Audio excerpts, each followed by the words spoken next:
Pot să mă bat și în alte gale, pe bani și mai mulți. Uite, acum, vreți să vă spun ceva? Heroes la ora actuală ia fața RXF-ului. Să vezi Pascu meciuri bune de top, să vedeți Pascu ce meci face și să vedeți ce meci fac și eu în gala lui acum. Hai că să vedeți acum contracte, să vedeți cum Heroes bate cu toți banii la RXF, să vezi ce le face, să vezi ce face Heroes. Te vrem în dublu. La nebunie ești, bă, ăsta, răi. L-a bătut Vicker, corect, Fakirul, respect. Heroes e numărul 1, o să fie numărul 1 cu bani puțini, pentru că fac meciuri profesioniste, să vedeți voi ce ia fața RXF-ului. Respect. De uneori se poate și cu bani mai puțini, să știți de la mine.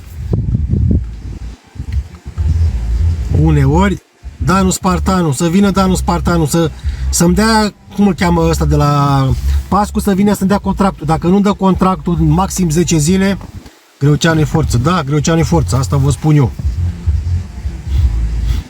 Greuceanu e forță.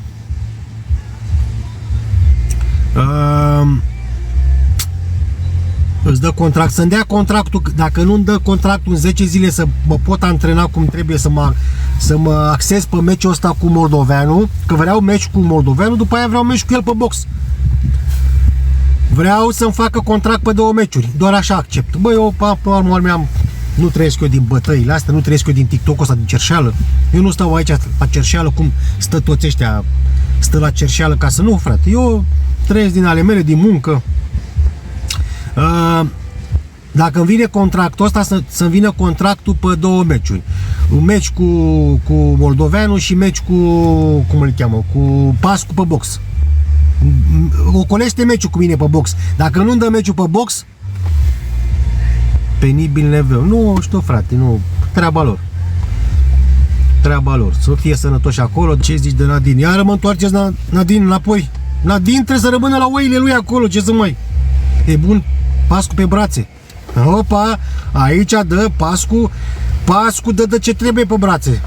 Bă, o să mă antrenez strict pe brațe, și Pascu n-are șansă în fața mea. Ascultați ce vă spune fratele vostru aici. Să-l bați pe moldovean. Păi îl batem pe moldovean, dar îl vreau pe Pascu. Greuceanu s-a lovit de realitate. Greuceanu a avut meci greu, nu știu, nu vreau să v-am spus, eu am vrut eu să zic înainte câteva zile, le-a dat meciuri grele și lui Greuceanu și lui Năstac.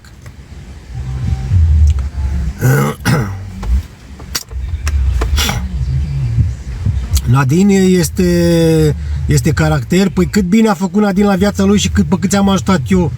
Nu mai, voi vă păcălește, vă ia banii pe aici, pe TikTok, asta este, vedeți voi, în zilele de astăzi, în minciuna asta credeți. Vă stă pe aici, vă cerșește, vă înjură și după ce închide la... Deci voi îi dați bani, că Nadine a cerșit pe aici, pe TikTok și cerșește în continuare. Și după ce vă ia banii, vă înjură și râde de voi, bă, așa de... Nicio bani, nu știu, nu e treaba mea, dar așa... Păi cine a luat bani pe TikTok, măi? Cine a cerșit aici pe TikTok? Ha? Că am făcut eu un meci de la pe frotării, pe 30 de puncte? Nu v-am stat eu să vă cerșesc vouă bani pe TikTok. Dar atât. Coco cu Billy. Bă, un meci frumos. Meciul așa cu Billy, a câștigat Billy. Billy, fratele meu, bravo, felicitări lui Billy. Năstac și Luciano a avut adversar foarte greu. Eu am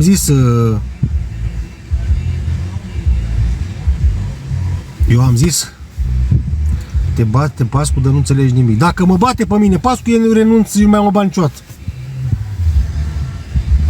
Dacă pe mine mă bate Pascu pe box, v-am spus încă o dată. Dacă mă bate Pascu pe box, eu renunț, eu nu mai lupt niciodată. Nu văd ale mele și gata. Păi pe MMA nu fac eu.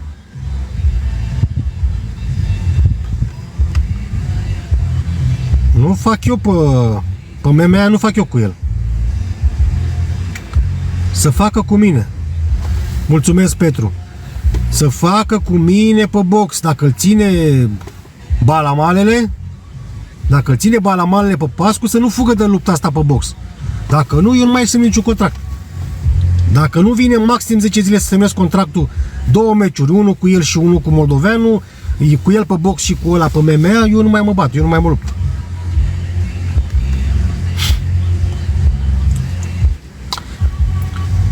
Ăștia care comentați mai ciudat despre mine vis-a-vis de luptele astea, pe voi vă înțeleg că voi n-ați ieșit din fundul curții.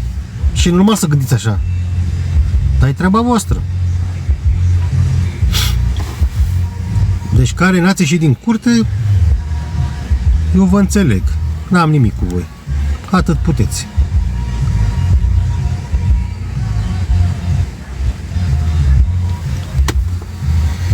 Păi, fac iurile, pe ei.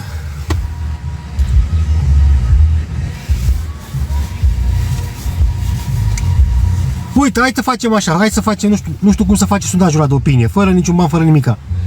Cum fac un sondaj de opinie, să vedem dacă dintre voi ăștia care suntem aici, 400 de aici, să vedem pe cine credeți voi că ar câștiga între mine și moldoveanul.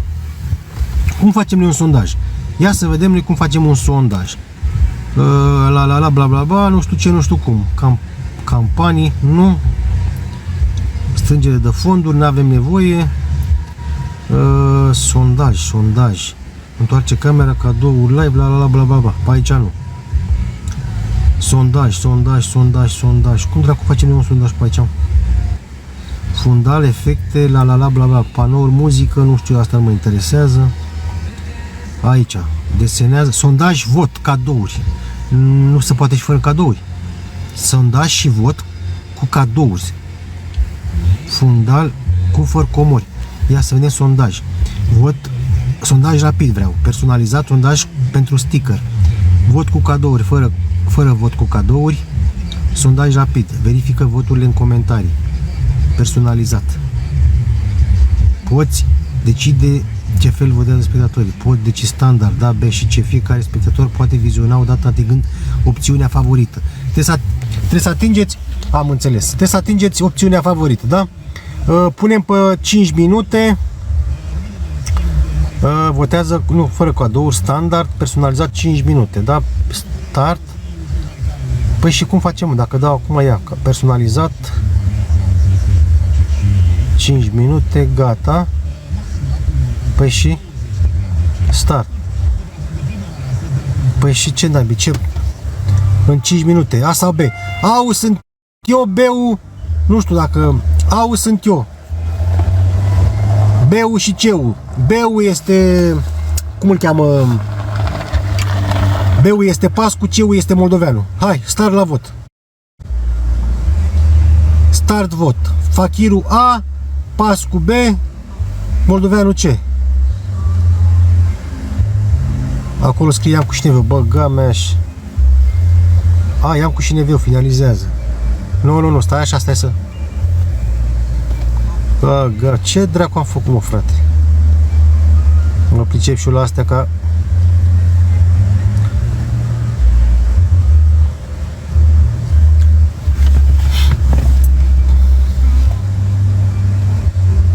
Sfârșit, gestionare sondaj, dar trebuia făcute cu nume, mă, personalizat. Păi și dacă pun personalizat 4 minute, să zicem, gata. Păi și de ce nu pot să trec nume? Ce? Da, în fine, ne pricepe mai greu la chestiile astea cu... Bagă gestionare sondaj. Gestionare sondaj. Sondaj cu vot, personal, sondaj cu sticker, sondaj rapid. Păi și nu-mi dă, mă, băieți, mă. Spune clar întrebarea ta și ce reprezintă opțiunile implicite. Păi și unde scriem?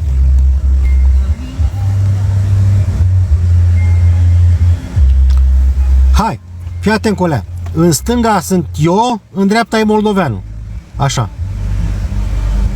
Deci în stânga sunt eu, acum Fachiru sau moldoveanul. Hai. Cine câștigă? După aceea facem între mine și Pascu. Ia uite, are și moldoveanul fani. Bravo, băieți. 6-6. 7-6. 10-6. Fir întins.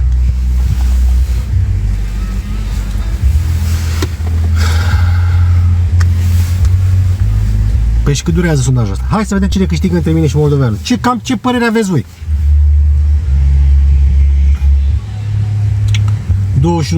21-6, gata, i s-a dus combustibilul la moldovean. Gata, am câștigat. Bun, și acum să facem cu Pascu. Din nou, da? Sondaje cu cadouri, cu nu știu ce, vot cu cadouri, abar n-am. Așa, start, inimă, nu știu ce.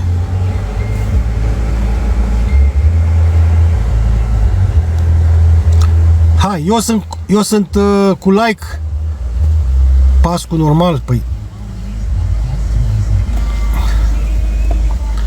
E vorba de un minut. Like sau inimioară? Eu sunt cu like.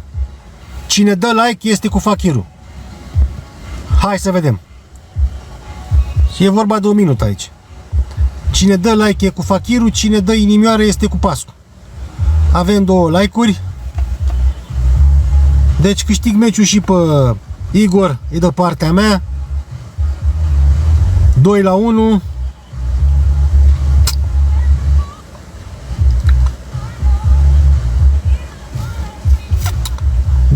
Mai 10 secunde. 4-2. 4-3. No, bă, mie nu vine să cred, bă, mă bate Pascu. Voi credeți că mă bate Pascu, a? Să mă uit dacă vine să cred. Stai că mi-a făcut o dată, că mi se pare că ceva nu e real. Sondaj. Personalizat. Dar de ce așa puțin? Formulează prea întrebare pentru cele 2 opțiuni. Bă, mie nu vine să cred, voi toți ați spus că mă bate Pascu pe mine, a?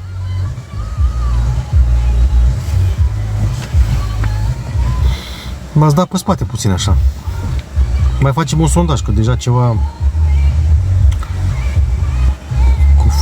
Cum dracu mă, sondaj? Ce dracu mă, vot cu cadou? Bă, dar ceva care să dureze mai mult, 2 minute, 3 minute, ca așa, ce să... Stai așa. Manual, ceva să poți să apeși să... Bă, fotografie, dorințele publicului. Ce dracu, mă? Bă, dar erau alea cu... Sondaj. Personalizat.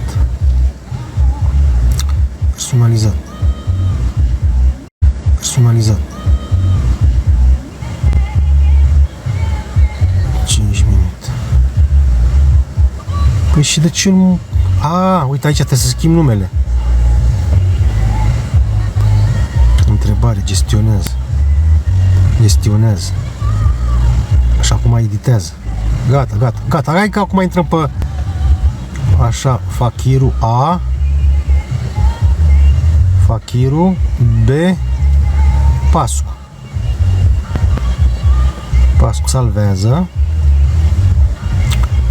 Salvează. Hai, acum să vedem dacă sunt chiar curios. Creează unul nou.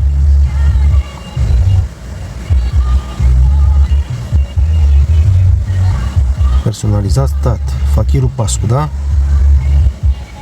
5 minute. 4 minute.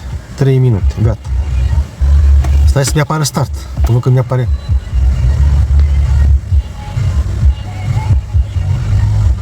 Start. Hai, apare acolo Pascu cu Fakiru? Acum să vedem la votul ăsta. Că așa m-a spus pe gânduri așa. Fakiru Pascu. Hai, să vedem pe cine... Să mă uit dacă mai mă bat cu el, dacă câștigă Pascu și acum nu mai mă bat. 3 minute aveți la dispoziție să... 5 câștigă... Conduce Pascu pe mine. Cum mă bate Pascu în cava-și gura voastră? Am un singur vot, mă, eu, mă.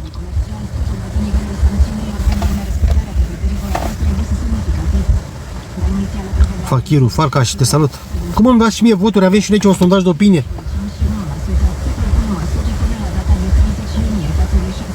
Pe tare și Spartanul. Hai cu voturile, hai cu voturile.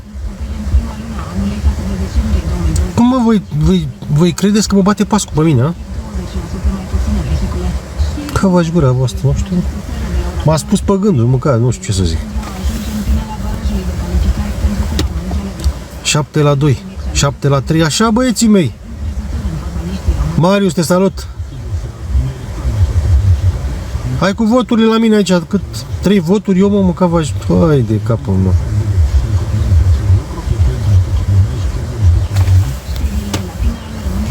Nu se știe. Păi niciodată nu se știe, de-aia vă zic, dați acolo că... Pascu crede că te bate. Păi de asta zic, și Pascu...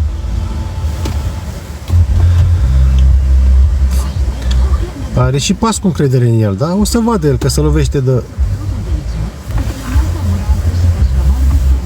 bunker. Un minut. Avem decât 11 voturi. Un minut, haide să vedem.